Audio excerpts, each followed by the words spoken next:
Welcome to Weekly Neurology Deep Dive.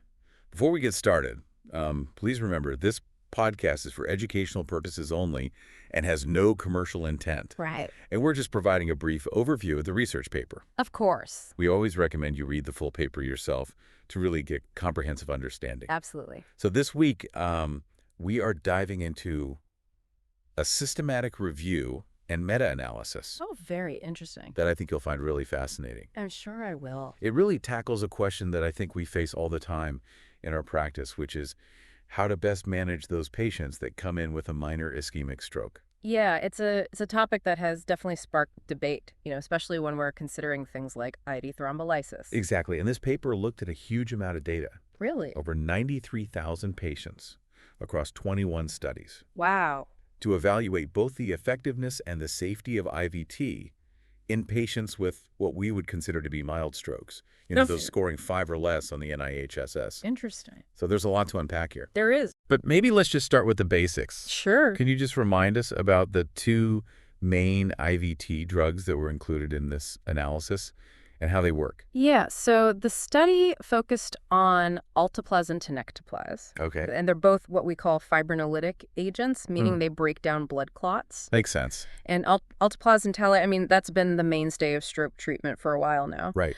But tenecteplase is a newer option that's shown some potential advantages, like a longer half-life. Right. So a longer half-life means that it's easier to give as well, right? Thanks. Like a single bolus injection instead of having to do the bolus and then the infusion. Yeah, that can be a big plus. Yeah, especially in a time-sensitive situation like a stroke. For sure. But why are we even having this conversation about, using IVT in minor stroke? Right. If the symptoms are so-called mild, why are we even considering this aggressive intervention? Well, and that's really the crux of the issue. Minor ischemic stroke or MIS can be very deceiving. The initial symptoms might seem mild, to us. Right. But there was one study, and they found that over a third of patients who didn't receive alteplase ended up having functional impairment 90 days after their stroke. Wow. So, even a minor stroke can have a lasting impact on someone's life. That's a pretty sobering statistic. It is. And it underscores the point that, we can't be complacent just because someone comes in and their exam seems pretty mild. Yeah, you're absolutely right. But then, of course, we have to weigh those potential benefits against the risk of IVT, right? Of course. Especially that risk of intracranial hemorrhage. Yeah, that's where I think a lot of neurologists get a little hesitant. Rightfully so. Yeah. And I know historically, the evidence on IVT and MSRS has been a little bit mixed. Yeah, a little bit back and forth. Some studies, like the PRISMS trial didn't really show a clear benefit. Right. And even raised some concern about, that increased bleeding risk. Yeah, so it's been hard to say for sure. So with those conflicting findings, I think this new meta-analysis with this huge data set really helps to clarify the picture. I think so too. And the thing that really jumped out at me when I was reading this paper was the finding that patients who got IVT had a 67% higher odds of achieving an MRS score of 0-1 at 90 days. It is a big difference. Yeah, that's a pretty big improvement. It is. But I have to admit, I don't walk around thinking about MRS scores all day. I understand. So can you remind me what that really means in terms of how our patients are actually functioning? Well, the Modified Rankin Scale, Right. or MRS for short, measures the degree of disability after a stroke. Okay. So 0 means no symptoms at all. Great. And 6, unfortunately, means death. Right. So 0 to 1 really represents minimal to no disability. Okay. Essentially, these patients are back to their pre-stroke level of function. So we're talking about, really giving our patients back their independence, their ability to go to work and to enjoy their hobbies. It can make a huge difference in their lives. And there was another promising result in the study. Yeah. Patients who received IVT also showed a significant improvement in their NIHSS scores at discharge. Okay. A mean difference of Manihold 1.9 points compared to those who didn't receive IVT. And I always say even a small improvement on the NIHSS score can be really meaningful for our patients. Oh, for sure. So what would a 2-point difference practically look like? Well, for some patients, it could mean the difference between needing help with things like getting dressed or eating Right. and being able to do those things on their own. Wow. It could also affect things like their ability to walk and to communicate, Yeah. and even to participate in rehabilitation. So, we're seeing these positive impacts on both those long-term functional outcomes with the MRS, and then the short-term neurological status with the NIHSS. It's encouraging. It is. Yeah. But let's talk about the thing that everyone's thinking about, Sure. safety. Right. I mean, a lot of neurologists are hesitant to use IVT in minor stroke just because they're so worried about causing a bleed. Understandably so. So what did this meta-analysis show us about the safety of IVT in this group of patients? Well, this is where the study, I think, offers us some reassurance. Okay. Because they found no statistically significant difference in intracranial hemorrhage rates between the IVT group and the control group. Interesting. So suggesting that IVT carries a comparable safety profile to not using it in these cases. That is interesting because, it really challenges that perception that IVT automatically means higher risk. I think it does. But I remember you mentioned that PRISM's trial earlier, I do. and that one seemed to go against these findings. Right. How do we make sense of these different results? Well, the PRISM's trial did raise those concerns about bleeding risk with alteplase when compared to aspirin, Right. but it was a smaller study, and they used a different comparison group. Got it. This meta-analysis with all that data and with a control group that didn't receive any specific treatment, I think gives us a much broader perspective. So more data, more patients, different control group, all contribute to a different way of looking at that safety profile. Exactly. So it seems like we're starting to get a clearer picture here. Right.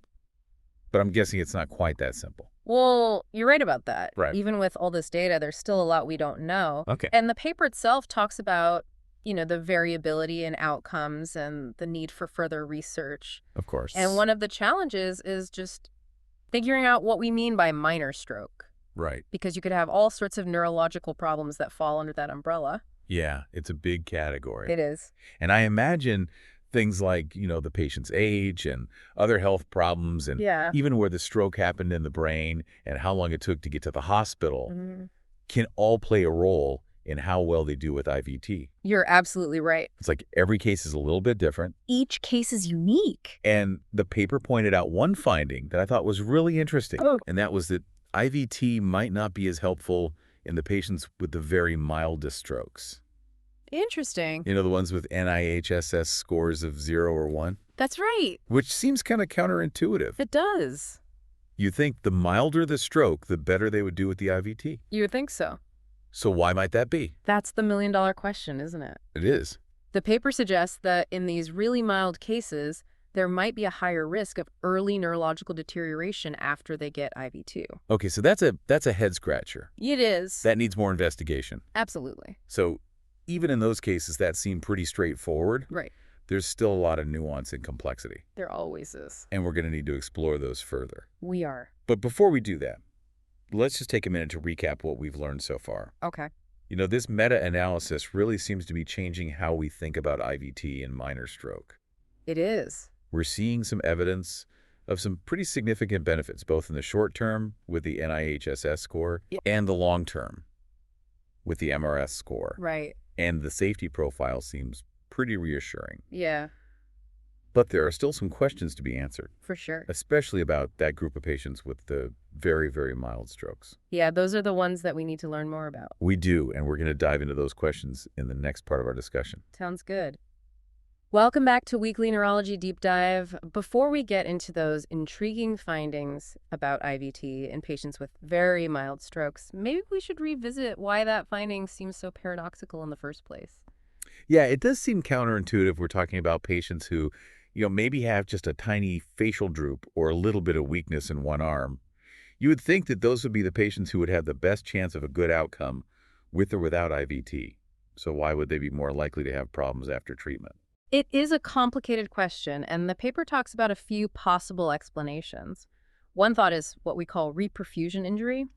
So when blood flow starts going back to an area that hasn't been getting enough, it can actually trigger this inflammatory response and cause more damage to the brain tissue. So even though we're trying to help by restoring blood flow, we might actually end up causing more harm. Yeah, it's a delicate balance. It is. And, in those patients with very mild strokes where the area that's affected is smaller, the bad effects of reperfusion injury might be more significant than the benefits of getting the blood flowing again.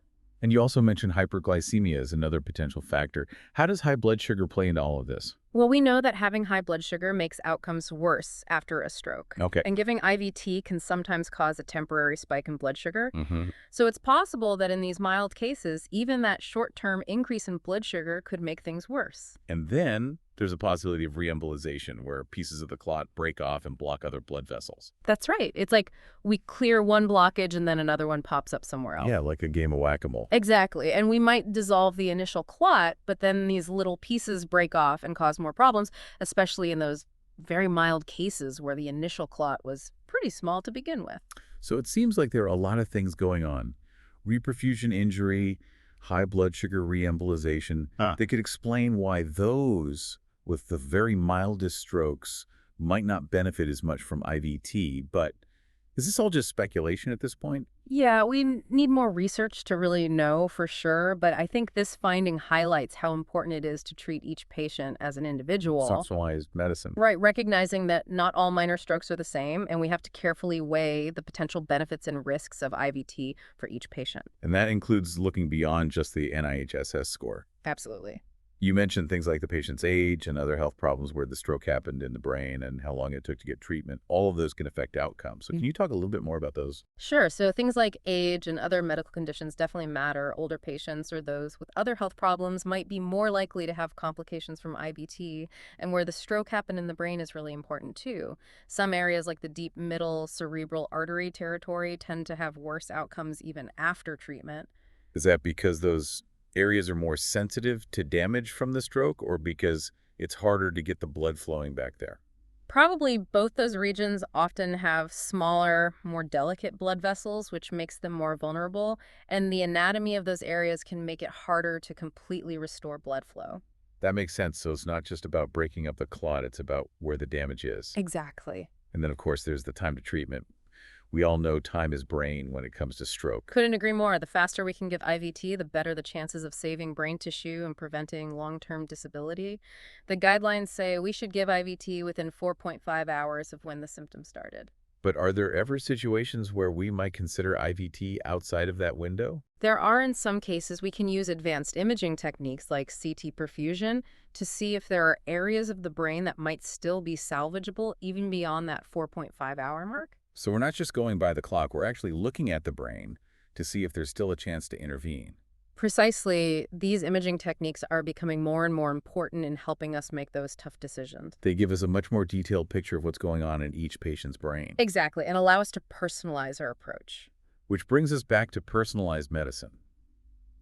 We've been talking about alteplase and tenecteplase, and this meta-analysis didn't directly compare the two, but did it give us any insights into whether tenecteplase might be a better choice for our minor stroke patients?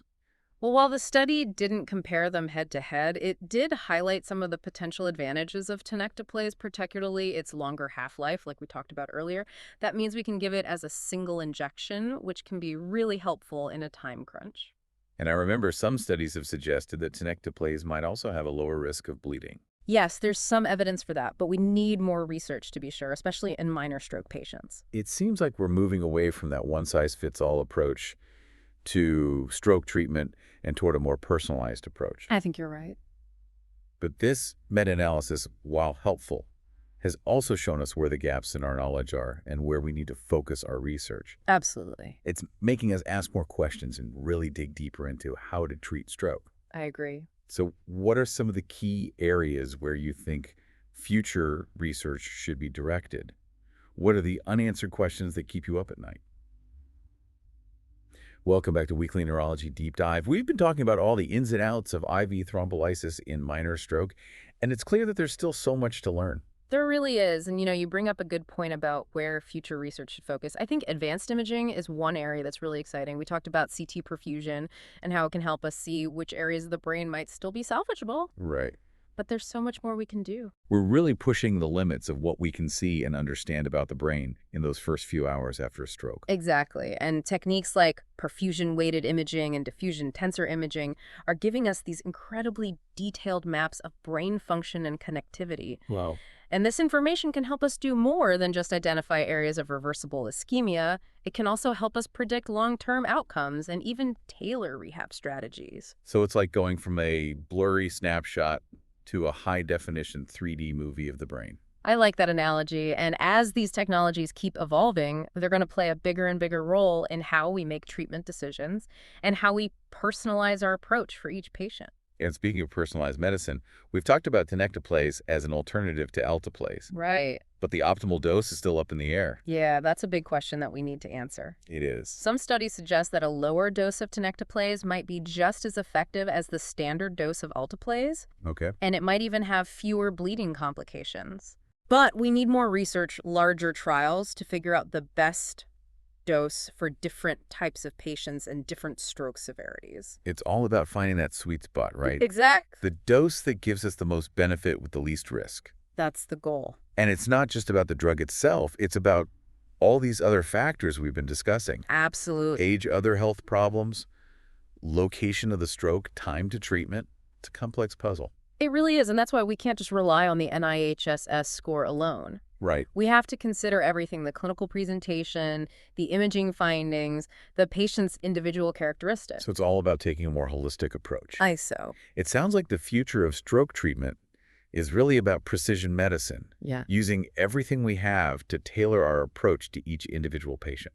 I couldn't agree more, and we're already starting to see that shift happening. That's exciting. It is. We're incorporating things like genetic profiling, advanced imaging, even artificial intelligence into how we make decisions. It's all about predicting who's going to benefit the most from which therapies and developing new treatments that are more targeted. It's an amazing time to be a neurologist. It really is. And, this meta-analysis with all its insights and all the questions it's raised has really pushed us to think differently about stroke care.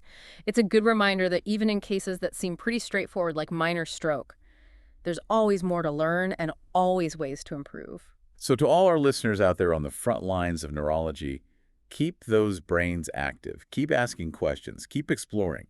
This meta-analysis has given us a lot to think about, but the journey to optimize stroke care is far from over. And remember, the conversation doesn't end here. Dig into this paper, stay up to date on the latest research, and keep those critical thinking skills sharp. Thanks for joining us for this deep dive into the world of minor ischemic stroke and the evolving role of IV thrombolysis. We'll see you next time on Weekly Neurology Deep Dive.